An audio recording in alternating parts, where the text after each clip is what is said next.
Assalamualaikum warahmatullahi wabarakatuh. Selamat datang di channel Suheri 18, channel yang memberikan edukasi, motivasi, dan sharing untuk kita semua. Apa kabar semuanya? Semoga kita dalam keadaan sehat dan dalam lindungan Allah Subhanahu wa taala. Sudah siap untuk belajar hari ini?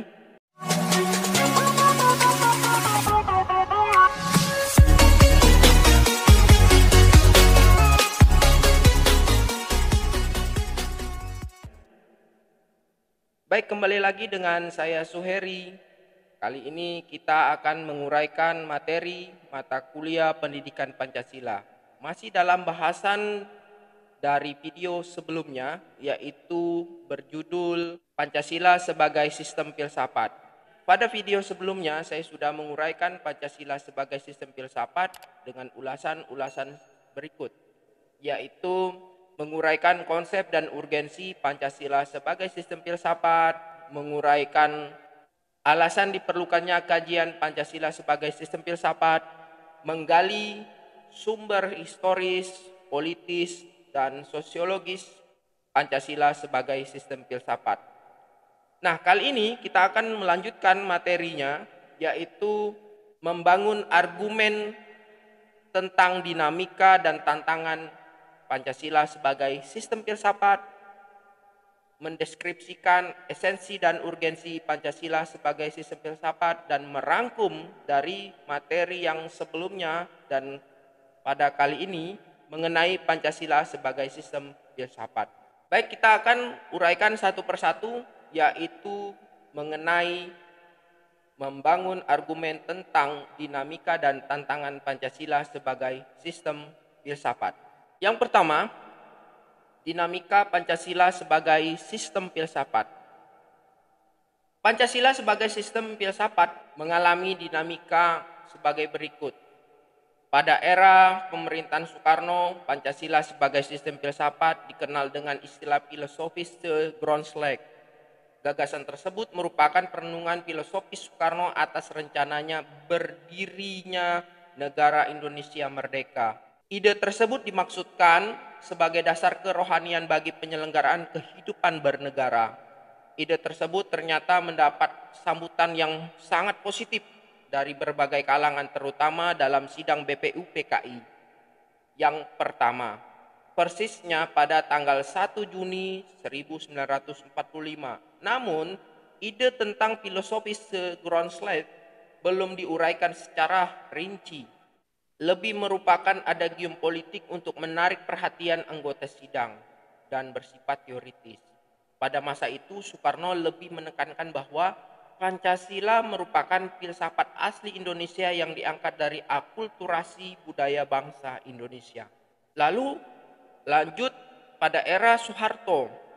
Kedudukan Pancasila sebagai sistem filsafat berkembang ke arah yang lebih praktis. Dalam hal ini istilah yang lebih tepat adalah Weltanschauung. Artinya, filsafat Pancasila tidak hanya bertujuan mencari kebenaran dan kebijaksanaan, tetapi juga digunakan sebagai pedoman hidup sehari-hari. Atas dasar inilah, Soeharto mengembangkan sistem filsafat Pancasila menjadi penataran P4 yang kita kenal dulu.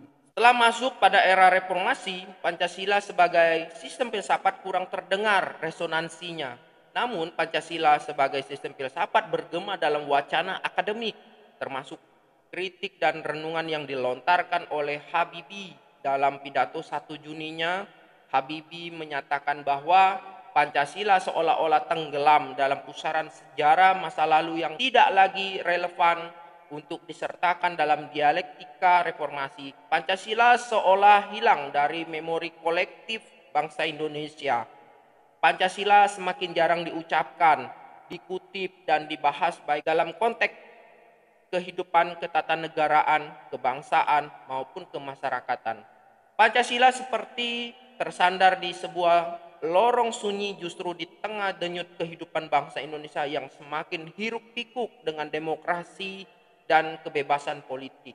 Nah, ini merupakan kutipan dari pidato Habibie tadi. Yang kedua, tantangan Pancasila sebagai sistem filsafat. Beberapa bentuk tantangan terhadap Pancasila sebagai sistem filsafat muncul dalam bentuk-bentuk sebagai berikut. Yang pertama, ada kapitalisme yang mengalir dan meyakini bahwa kebebasan individual pemilik modal untuk mengembangkan usahanya dalam rangka meraih keuntungan sebesar-besarnya merupakan upaya untuk menyejahterakan masyarakat. Salah satu bentuk tantangan kapitalisme terhadap Pancasila sebagai sistem filsafat ialah meletakkan kebebasan individual secara berlebihan, sehingga dapat menimbulkan berbagai dampak negatif seperti monopoli, gaya hidup konsumerisme, dan lain-lain. Kedua, komunisme. Adanya komunisme ini sebuah paham yang muncul sebagai reaksi atas perkembangan kapitalisme sebagai produk masyarakat liberal. Komunisme merupakan aliran yang meyakini bahwa kepemilikan modal dikuasai oleh negara untuk kemakmuran rakyat secara merata. Salah satu bentuk tantangan komunisme terhadap Pancasila sebagai sistem filsafat ialah dominasi negara yang berlebihan sehingga dapat menghilangkan peran rakyat dalam kehidupan negara. Nah, itu merupakan argumen tentang dinamika dan tantangan Pancasila sebagai sistem filsafat. Kita lanjutkan mendeskripsikan esensi dan urgensi Pancasila sebagai sistem filsafat. Yang pertama yaitu esensi Pancasila sebagai sistem filsafat. Hakikat ataupun esensi Pancasila sebagai sistem filsafat terletak pada hal-hal sebagai berikut. Pertama, hakikat sila ketuhanan terletak pada keyakinan bangsa Indonesia bahwa Tuhan sebagai prinsip utama dalam kehidupan semua makhluk. Artinya, setiap makhluk hidup termasuk warga negara harus memiliki kesadaran yang otonom atau kebebasan atau kemandirian di satu pihak dan berkesadaran sebagai makhluk Tuhan yang Maha Esa yang akan dimintai pertanggungjawaban atas semua tindakan yang dilakukan. Artinya, kebebasan selalu dihadapkan pada tanggung jawab dan tanggung jawab tertinggi adalah kepada Sang Pencipta. Kedua, hakikat sila kemanusiaan adalah manusia monopluralis yang terdiri atas 3 monodualis, yaitu susunan kodrat atau jiwa raga, sifat kodrat atau makhluk individu sosial, kedudukan kodrat atau makhluk pribadi yang otonom dan makhluk Tuhan. Ini dikutip dari pendapat Notonegoro. Ketiga, hakikat sila persatuan terkait dengan semangat kebangsaan. Rasa kebangsaan terwujud dalam bentuk cinta tanah air yang dibedakan ke dalam 3 jenis, yaitu tanah air real, tanah air formal, dan tanah air mental. Tanah air real adalah bumi tempat orang dilahirkan dan dibesarkan, bersuka dan berduka yang dialami secara fisik sehari-hari. Lalu tanah air formal adalah negara bangsa yang berundang-undang dasar yang kita manusia Indonesia menjadi salah seorang warganya yang membuat undang-undang, menggariskan hukum dan peraturan, menata, mengatur dan memberikan hak serta kewajiban, mengesahkan atau membatalkan, memberikan perlindungan dan menghukum, memberikan paspor atau surat pengenal misalnya dan lain sebagainya.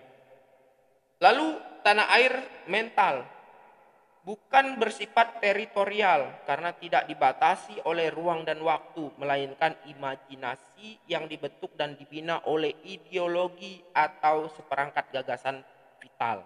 Keempat, hakikat sila kerakyatan terletak pada prinsip musyawarah. Artinya, keputusan yang diambil lebih didasarkan pada semangat musyawarah untuk mufakat, bukan membenarkan begitu saja pendapat mayoritas tanpa peduli pada minoritas. Kelima, hakikat sila keadilan terwujud dalam 3 aspek, yaitu keadilan distributif, legal, dan komutatif. Keadilan distributif adalah keadilan yang bersifat membagi dari negara kepada warga negaranya. Keadilan legal adalah kewajiban warga negara terhadap negara atau dinamakan keadilan bertaat. Keadilan komutatif adalah keadilan antara sesama warga negara. Nah, itu merupakan esensi atau hakikat dari Pancasila sebagai sistem filsafat. Berikutnya yaitu urgensi Pancasila sebagai sistem filsafat. Hal-hal penting yang sangat urgen bagi pengembangan Pancasila sebagai sistem filsafat meliputi hal-hal sebagai berikut. Pertama, meletakkan Pancasila sebagai sistem filsafat dapat memulihkan harga diri bangsa Indonesia sebagai bangsa yang merdeka dalam politik, yuridis, dan juga merdeka dalam mengemukakan ide-ide pemikirannya untuk kemajuan bangsa, baik secara material maupun secara spiritual. Kedua, Pancasila sebagai sistem filsafat membangun alam pemikiran yang berakar dari nilai-nilai budaya bangsa Indonesia sendiri, sehingga mampu dalam melengkapi berbagai ideologi dunia. Ketiga, Pancasila sebagai sistem filsafat dapat menjadi dasar pijakan untuk menghadapi tantangan globalisasi yang akan melunturkan semangat kebangsaan dan melemahkan sendi-sendi perekonomian yang berorientasi pada kesejahteraan rakyat banyak. Keempat, Pancasila sebagai sistem filsafat dapat menjadi way of life sekaligus way of thinking bangsa Indonesia untuk menjaga keseimbangan dan konsistensi antara tindakan dan pemikiran. Bahaya yang ditimbulkan kehidupan modern dewasa ini adalah ketidakseimbangan antara cara bertindak dan cara berpikir sehingga menimbulkan kerusakan lingkungan dan mental dari suatu bangsa. Nah, itu tadi merupakan esensi dan urgensi Pancasila sebagai sistem filsafat. Nah, yang terakhir yaitu rangkuman tentang pengertian dan pentingnya Pancasila sebagai sistem filsafat. Pancasila sebagai sistem filsafat sudah dikenal sejak para pendiri negara membicarakan masalah dasar filosofis negara dan pandangan hidup bangsa.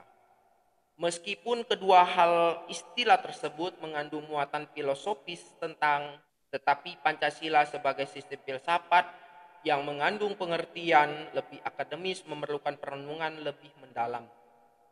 Filsafat Pancasila merupakan istilah yang mengemuka dalam dunia akademis.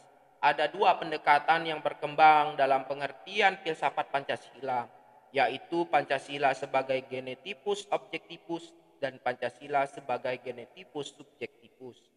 Kedua pendekatan tersebut saling melengkapi karena yang pertama meletakkan Pancasila sebagai aliran atau objek yang dikaji oleh aliran-aliran filsafat lainnya. Sedangkan yang kedua meletakkan Pancasila sebagai subjek yang mengkaji aliran-aliran filsafat lainnya. Pentingnya Pancasila sebagai sistem filsafat ialah agar dapat diberikan pertanggungjawaban rasional dan mendasar mengenai sila-sila dalam Pancasila sebagai prinsip-prinsip politik, agar dapat dijabarkan lebih lanjut sehingga menjadi operasional dalam penyelenggaraan negara, agar dapat membuka dialog dengan berbagai perspektif baru dalam kehidupan berbangsa dan bernegara, dan agar dapat menjadi kerangka evaluasi terhadap segala kegiatan yang bersangkut paut dengan kehidupan bernegara, berbangsa, dan bernegara. Nah, itu tadi adalah materi kita, dan dalam hal ini materi Pancasila sebagai filsafat telah selesai. Untuk itu ada tugas untuk Anda, yaitu silakan Anda membuat sebuah makalah untuk mencari informasi dan berbagai sumber tentang yang pertama berbagai konsep dan pengertian kearifan lokal dalam kehidupan masyarakat di Indonesia yang terkait dengan sikap inklusif, toleran, dan gotong royong dalam keragaman agama dan budaya. Atau Anda juga dapat mengambil temanya berbagai konsep dan pengertian yang terkait dengan pemahaman atas hakikat sila-sila Pancasila dan bagaimana pengaktualisasian nilai-nilai yang terkandung di dalamnya sebagai paradigma berpikir, bersikap, dan berperilaku masyarakat. Dua tema tadi merupakan pilihannya, silakan Anda membuat dalam bentuk makalah dan Anda silakan konsultasi dengan dosen yang bersangkutan.